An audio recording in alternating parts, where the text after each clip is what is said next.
O nilapot unsa na sa kay giguba ni. Ang atop day. Itangtang ang atop kay lisag bag-o. Kay gitaya naman mayo. Na magbuslot na kayo. Mao din diskarte aning tawhana.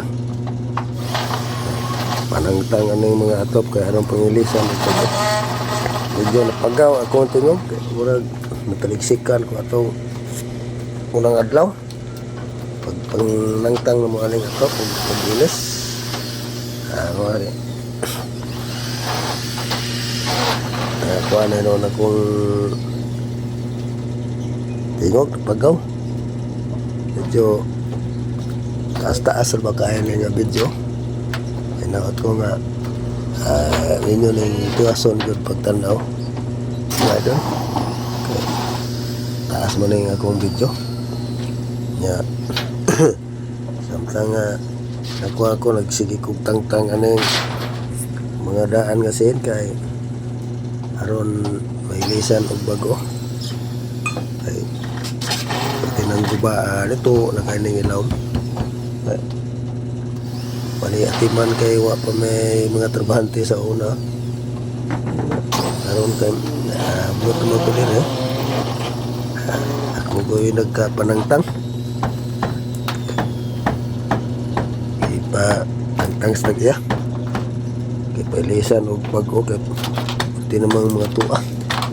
Tako-tako na ikay ka na tong sayang gipabangan. Dayon kaning ako rong gitangtang tungod ni sa iyang may budiga. Mao na mga idol nga akong gitangtang ni kay humana mag-ilis dito sa may pabangan dapit kanini pong niadol sa ade tungod sa iyang budiga. Mao na po pa